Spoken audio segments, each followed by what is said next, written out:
It's 3:12 a.m. Your eyes are bloodshot, your shoulders tense, your heart pounding with a mix of caffeine and panic. The document you're working on is due in 6 hours, and you've only just started. You've had weeks, plenty of time to chip away at it. But somehow here you are again, back in this all too familiar place. The room is quiet except for the furious tapping of your keyboard and the loudest voice of all guilt. Why didn't I start sooner? What's wrong with me? I always do this. The anxiety, the regret, the self-loathing. It all floods in like a tidal wave. You promise yourself, like you always do, that next time will be different. But deep down, you're not so sure. This isn't just a bad habit. It feels like a cycle you can't escape. So why do we do it? Why do we postpone what we care about, even when it costs us peace, progress, and sleep? What if procrastination isn't just about laziness or lack of motivation? And more importantly, what if discipline isn't the rigid, joyless grind we imagine it to be, but a way to understand ourselves better, work with our nature, and reshape the future we say we want? Let's dive in. Number 1. What is procrastination? Really, procrastination isn't laziness. It's not a moral failure, a sign of weakness, or a lack of intelligence. At its core, procrastination is emotional avoidance, our brain's way of dodging discomfort, fear, or uncertainty. When we put something off, we're not avoiding the task itself. We're avoiding the feelings that come with it. Anxiety, self-doubt, boredom, overwhelm. Neuroscience backs this up. Our brains are wired to seek pleasure and avoid pain. The limbic system, our emotional center, constantly scans for discomfort. When it detects something unpleasant, like a daunting project, a hard conversation, or the risk of failure, it triggers avoidance. The prefrontal cortex, responsible for rational decision-making and long-term planning, tries to keep us on track, but the limbic system often shouts louder. So instead of diving into the task, we check our phones just for a second, start scrolling endlessly, binge another episode, or reorganize our entire workspace. That instant hit of dopamine from a distraction feels better in the moment than facing the hard thing. But over time, those tiny escapes become patterns, and those patterns quietly sabotage our progress. There are different faces of procrastination. The perfectionist puts things off because nothing ever feels good enough to begin. The overwhelmed one is paralyzed by the size of the task, unsure of where to start, so they don't. The thrill seeker waits for the adrenaline rush of a looming deadline to finally spring into action. And the avoider, they fear failure, or even success, so deeply that it's safer never to try. These roles play out in daily life, often without us realizing. We say, "I'll start after lunch. I just need to feel more ready," or "I work better under pressure." But underneath those excuses is a desire to escape a feeling we don't want to face. Procrastination becomes a coping mechanism, not an act of rebellion, but a form of self-protection. We shield ourselves from the discomfort of starting, the uncertainty of results, or the possibility of falling short. And in doing so, we trade long-term peace for short-term relief. Recognizing this is liberating. It means you're not broken, you're human. Your procrastination isn't a flaw to be ashamed of. It's a signal. It's your mind's way of telling you, "I'm afraid," or "I'm overwhelmed," or "I don't know where to begin." The real power lies in listening to that signal and learning how to respond with compassion and strategy, not criticism. When we shift our understanding of procrastination from laziness to emotional management, we start to gain control. We realize discipline doesn't mean pushing ourselves relentlessly. It means becoming more aware of our inner resistance and learning how to move through it. Procrastination is a message, discipline is the response, and together they form the real conversation at the heart of lasting change. Number 2. The hidden cost of do it later. Do it later always sounds harmless in the moment. It feels like a gentle compromise, a slight rearrangement of time. But when it becomes a pattern, when delay becomes default, it leaves a trail of damage that's far deeper than missed deadlines. Chronic procrastination doesn't just slow down your progress, it slowly eats away at your confidence, your peace, and your trust in yourself. Every time you say you'll do something and don't follow through, even in small ways, It chips away at your internal credibility. Over time, you start believing your own promises less. You hesitate to commit, not because you don't care, but because deep down you're not sure you'll follow through. And that uncertainty becomes a self-fulfilling prophecy. The stress builds quietly. A task you've avoided for days becomes something you now fear. Your mind replays it over and over at dinner, while trying to sleep. Even during moments meant for joy, guilt becomes your shadow. It whispers, you should be doing more. You're behind, you're wasting your potential. And the more it lingers, the heavier it gets. What started as a brief postponement turns into a mental burden you carry everywhere. Eventually, you stop even starting. Not because the task is impossible, but because the emotional weight attached to it has grown too heavy. That's the true cost of delay. It doesn't just postpone outcomes, it paralyzes momentum. Think of it like a roof with a slow leak. At first, it's just a drip, not urgent, not pressing. You tell yourself you'll deal with it tomorrow, but days turn into weeks, and soon that leak soaks the insulation, warps the ceiling, and seeps into the foundation. What could have been fixed with a simple patch now requires thousands of dollars in repairs. That's what procrastination does to your life. The small tasks you ignore compound. The conversations you avoid fester. The dreams you delay begin to feel unreachable. Not because they are, but because you've taught yourself to always wait, to always hope for more time, instead of taking the time you have. And this habit doesn't just rob you of tasks, it steals your potential. Opportunities pass by unnoticed. Doors close before you ever knock. People stop counting on you. Not because you aren't capable, but because you've shown them you can't be counted on consistently. You feel stuck, not because life is holding you back, but because you're stuck in the cycle of waiting, delaying, rationalizing. And it's maddening, because deep down, you know you could be doing more. You know there's a version of you that's bolder, more focused, more fulfilled, but that version feels like a stranger. You keep putting off meeting. The most painful cost, though, is the erosion of self-trust. When you don't keep promises to yourself, when you constantly say, I'll do it later, and later never comes, you start believing that you're unreliable. And once you stop trusting yourself, discipline becomes harder, goals feel further, and everything begins to feel like an uphill climb. It's not just about productivity, it's about identity. When procrastination becomes who you are, not just what you do, you start to shrink from your own life. But awareness is the first crack in the cycle.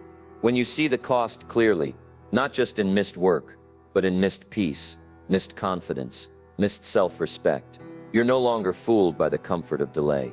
You understand that later always has a price, and that the discipline to act now, even imperfectly, is the only way to reclaim the power you've slowly been handing away. Because in the end, procrastination doesn't protect you, it just postpones your life. And eventually, you have to ask, how much longer are you willing to wait to become who you already know you can be? Number 3. The discipline shift, choosing do it now. Discipline isn't punishment. It's not some harsh system of rules meant to strip the joy from life. Real discipline is an act of self-respect. It's choosing structure, not because you hate yourself, but because you care about who you are becoming. When we reframe discipline as an inner alignment with our values, it becomes something empowering, not oppressive. It becomes the structure that protects our dreams, not the burden that suffocates them. Discipline is what allows you to trust yourself. Because when you say you'll do something and then actually follow through, your identity starts to shift. You're no longer someone who just reacts to how you feel in the moment. You become someone who shows up, someone who finishes, someone who keeps promises to themselves. That's the discipline mindset. Act from identity, not emotion. If you wait until you feel motivated, you'll be waiting forever. But if you decide, I'm the kind of person who does hard things, and you act from that place, you become that person. That shift in mindset is where everything changes. Discipline stops being about fighting yourself. It starts being about choosing your future in the present. Doing the hard thing now creates a softer life later. When you choose to confront the uncomfortable task today, you give yourself the gift of peace tomorrow. It's like lifting weights. The rep may burn in the moment, but every rep makes you stronger. The pain now becomes strength later. It's easy to believe that doing what feels good right now is a form of self-care, but often it's avoidance in disguise. True self-care is doing what future you will thank you for. And discipline is the tool that makes that possible. It's the bridge between where you are and who you want to be. But how do you build that do-it-now muscle when delay feels so natural? You start small, but you start intentionally. One powerful tactic is the 5-minute rule. If a task feels overwhelming, commit to doing just 5 minutes of it. Most resistance comes from the anticipation, not the task itself. Once you start, momentum usually carries you forward. Another method is time blocking. Setting aside focused windows in your day for specific tasks, rather than waiting for motivation to appear.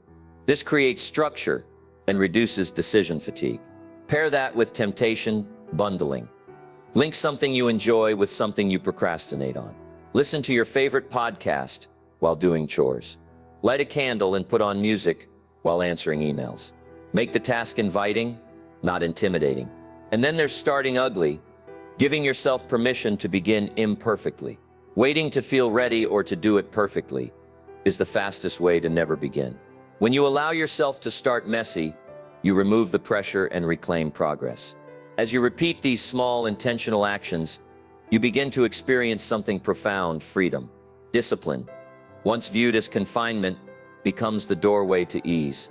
You no longer scramble at the last minute. You no longer carry the burden of unfulfilled tasks into your weekend or your sleep. You show up, you follow through, and you begin to trust yourself. That trust compounds into confidence. That confidence leads to action. And action taken consistently leads to the life you say you want. The freedom to rest without guilt, to dream without fear, to show up without self-doubt. It all begins with that quiet internal shift, choosing to do it now. This isn't about perfection. You will still fall short sometimes. You'll still feel resistance, still get distracted, still have days when you revert to old habits. But the difference is, now you'll notice, you'll catch yourself, and you'll have tools to return to. The most disciplined people aren't perfect. They're just more consistent at restarting. They've built a life around actions, not feelings. They don't wait to feel ready. They move because they've decided who they are. So when you feel the tug to delay, remember you're not choosing between now and later. You're choosing between progress and paralysis, between momentum and stagnation, between self-respect and self-doubt. Discipline is not a punishment, it's a declaration. A quiet daily reminder that you are not your distractions, not your fear, not your past patterns. You are what you repeatedly choose.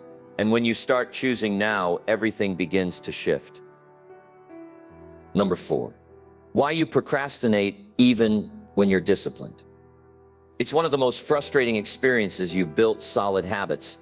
You've proven you can be consistent, and yet there are still days, sometimes weeks, when you delay the things that matter most. It doesn't make sense on the surface. You know how to get things done. You've developed a disciplined rhythm. So why do you still procrastinate? The answer lies beneath the surface, in the emotional and psychological roots that logic alone can't reach. Because procrastination, even for the disciplined, is rarely about laziness or time management. It's about fear. Sometimes it's fear of failure. What if you give your best and it still doesn't work? Sometimes it's fear of success, because if you succeed, the expectations grow, the spotlight sharpens, and the stakes rise. And sometimes it's fear of judgment. What will people think? What if they see you try and fall short? These fears don't always scream. Often they whisper. They camouflage themselves as perfectionism, busyness, overthinking. You tell yourself you're just not ready, just refining your idea, just waiting for the right time. But underneath, it's resistance in disguise. This internal resistance isn't random. It's a form of self-protection. When your mind senses emotional risk, it deploys avoidance as a shield. And sometimes that avoidance looks deceptively productive. You reorganize your desk, research endlessly, clean your house, anything that gives you the illusion of progress without facing the thing that actually matters. This is productive procrastination. And it's tricky because it feels good. You feel active, useful, responsible, but deep down you know you're avoiding the task that actually moves the needle. And the longer you stay in this cycle, the more frustration builds. You wonder why you're exhausted but not fulfilled, why your to-do list is full, but your big goals remain untouched. It's not because you lack discipline. It's because discipline alone isn't enough. You need emotional awareness too, because the root of procrastination isn't in your schedule, it's in your nervous system. The real work is to notice the resistance without shame, to name it. This task makes me anxious because it matters to me. Or I'm afraid of being seen as inadequate if I do this badly. When you bring honesty and curiosity to your procrastination, you disarm it. You realize it's not a moral failure, it's a signal. And signals aren't meant to be judged. They're meant to be understood. This is where emotional intelligence enters. It's the ability to hold two truths at once. This scares me and I'm going to do it anyway. It's learning to pause, check in with yourself, and ask, what am I avoiding? Why? What story am I telling myself right now? It's choosing compassion over criticism, because shaming yourself into action may work temporarily, but it doesn't build sustainability. Only understanding does. Sometimes the solution isn't to push harder, it's to slow down and listen. To notice the beliefs driving your behavior. Are you equating your productivity with your worth? Are you afraid that once you finish this task, there's no excuse left to hide behind? Are you avoiding discomfort, or are you protecting an outdated version of yourself who's afraid to grow? These are hard questions, but they're the ones that change everything. Because once you meet your procrastination with awareness and compassion, it loses its power. You can still take action, but now it's coming from alignment, not avoidance. Procrastination doesn't disappear overnight. It's a pattern that flares up, especially when you're stepping into something meaningful. But now, instead of falling into the same loop, you have the tools to catch yourself. To notice the moment of hesitation, to name the fear, to breathe through the tension, and then take the next small step forward. Discipline got you started. Emotional intelligence will keep you going. Together they form a foundation that's not just productive, but deeply resilient. And that's how you stop being at war with yourself and start becoming the person who acts even when it's hard, because you understand what's beneath the surface. Number 5. Real stories from procrastination to progress. Sometimes the most powerful shifts don't come from theory. They come from witnessing what's possible. Seeing someone else change shows us that we can too. These are stories of ordinary people who carried the weight of procrastination for years, until something clicked, until they decided that enough was enough.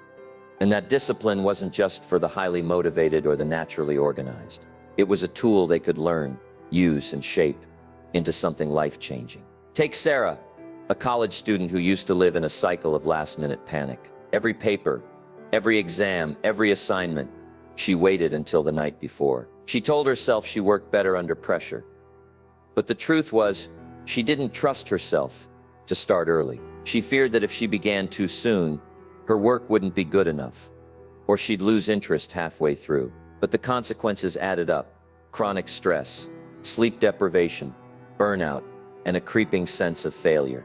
The breaking point came one night at 3 a.m. Sitting in tears over a paper she knew she could have done better on if she'd only started sooner. That night she made a promise, not to be perfect, but to stop betraying her future self. She started using the 5-minute rule, just opening her assignments and doing something small as soon as she got them. She blocked off 30-minute sessions in her calendar instead of trying to marathon her work. Slowly she started submitting projects early, not because she was suddenly more motivated, but because she no longer relied on motivation. She built systems that made starting easier. And with each early submission came more confidence, more peace, and a deep sense of self-respect she'd never felt before. Then there's Jordan, a creative writer who had notebooks and Google Docs full of ideas, but nothing finished. He'd start a story, get excited, and then abandon it as soon as the inspiration dipped. He'd jump to the next shiny idea, convinced the new project would be easier, better, more fulfilling. But it was always the same loop. He realized his procrastination wasn't about laziness, it was fear. Finishing meant facing judgment. If he never completed anything, He never had to test if his work was good enough. It was safer to stall. That realization was painful but freeing. He decided to give himself permission to write poorly, to finish messy, to stop aiming for brilliance and start aiming for completion. He used a technique called starting ugly, sitting down every day and writing, even when it felt bad, especially when it felt bad.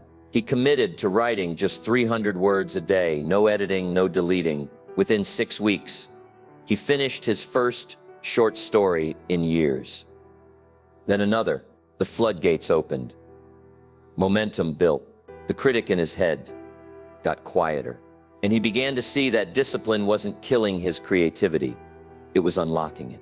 Finally, there's Priya, a small business owner whose days used to be chaos. She would wake up overwhelmed, answering emails reactively, jumping from task to task with no clear direction. Her to-do list was a bottomless pit, and by the end of each day, she felt like she'd worked non-stop yet accomplished nothing. She blamed herself for not being disciplined enough, for not having better willpower. But what she really lacked was structure. After reading about time blocking and weekly planning, she decided to experiment. Every Sunday, she'd sit down and map out her week, not just what she had to do, but when she would do it. She created dedicated windows for deep work, for client calls, even for rest. It felt strange at first, but within a month, her stress dropped dramatically. She was finishing projects ahead of schedule. She felt in control. Most importantly, she stopped ending each day feeling like a failure. Her business grew, but so did her capacity to enjoy it. She didn't just become more productive, she became more present. What these stories show is that procrastination doesn't make you broken. It just means you haven't found your system yet. Each of these people had to face their fears, name their patterns, and try something new. They didn't become superhuman. They became honest, intentional, and committed to the future they wanted. And that's what's possible for anyone, including you. Discipline isn't about being perfect every day. It's about making better choices more often and creating an environment where progress becomes easier than avoidance. These transformations weren't built on giant leaps, but small shifts done consistently with compassion. That's how change begins, and that's how procrastination finally loses its grip. Number 6, tools to break the loop, systems over willpower. Procrastination isn't a problem solved by sudden bursts of motivation. It's a loop that gets broken by structure. Most people wait for the right mood or a wave of inspiration to get started, but real progress is rarely born in the moments you feel like it. The truth is, if you're relying on willpower to overcome procrastination, you've already lost the game. Willpower is like a battery. It drains fast, especially when your day is full of decisions, distractions, and stress. What you need instead are systems, predictable, repeatable structures that reduce friction and make the right action easier than the wrong one. One of the most effective systems is time blocking.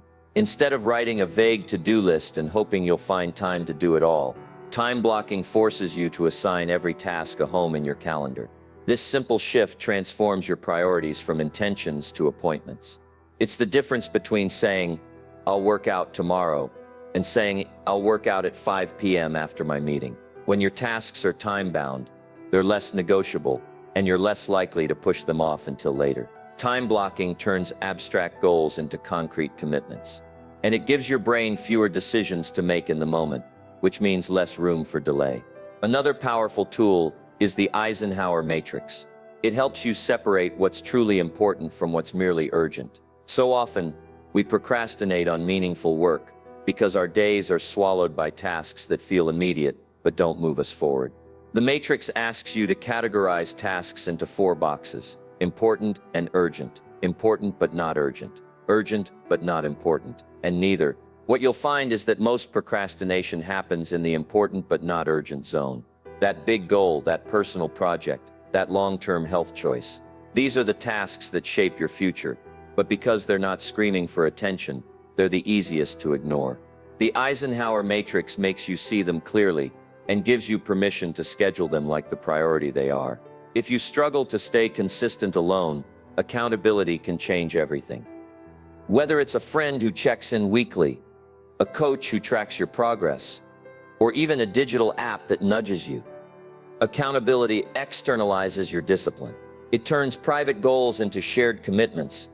And suddenly there's a layer of follow-through you can't talk yourself out of. You don't need to impress anyone. You just need someone who sees you trying and reminds you why you started. And in a world where distractions are constant, even a little accountability can anchor you to your intentions. Then there's habit stacking, a method of anchoring new behaviors to existing routines. Instead of trying to create a new habit from scratch, you attach it to something you already do. After I brush my teeth, I'll review my task list. When I make coffee, I'll write 3 lines in my journal. It's subtle, but over time, these small associations create consistency without requiring enormous effort. The more automatic your systems become, the less resistance you face, and the less energy it takes to stay on track. The real advantage of these systems isn't that they eliminate procrastination forever. It's that they give you tools to beat it when it shows up. They remove the mental load of figuring out what to do next. They turn discipline from a daily battle into a rhythm you can rely on. Routines, not random effort, are what carry you through the days you don't feel like showing up. They build momentum, create trust in yourself, and make productivity feel less like a grind and more like a groove. This doesn't mean overhauling your life overnight. Start small. Block an hour tomorrow for deep work. Use the Eisenhower matrix to decide what truly matters this week. Ask a friend to check in with you on a single goal. Stack one micro habit onto your morning routine. Every small step is a crack in the procrastination loop, a chance to replace chaos with clarity and intention with action. Discipline doesn't require perfection. It requires systems that support your goals even when your motivation fades. And when you stop relying on willpower and start relying on structure, you'll finally feel the shift from surviving your days to owning them. The night that once held endless hours of stress, anxiety, and regret has transformed for that same person. Instead of staying up until 3 a.m. cramming or rushing to finish a task, they now start early with calm focus and a sense of control. Their evenings are peaceful, marked by restful sleep rather than frantic last-minute effort. This change didn't happen overnight, nor did it require flawless willpower or perfection. It came from choosing discipline over delay, choosing to honor their commitments to themselves one small step at a time. Procrastination may seem harmless in the moment, but it quietly steals your potential, your peace, and your progress. It chips away at the future you could build, replacing possibility with regret. Discipline, on the other hand, is the foundation of your future. It's not a harsh taskmaster, but a tool of respect. Respect for your goals, your dreams, and most importantly, your own worth. You don't have to be perfect to succeed.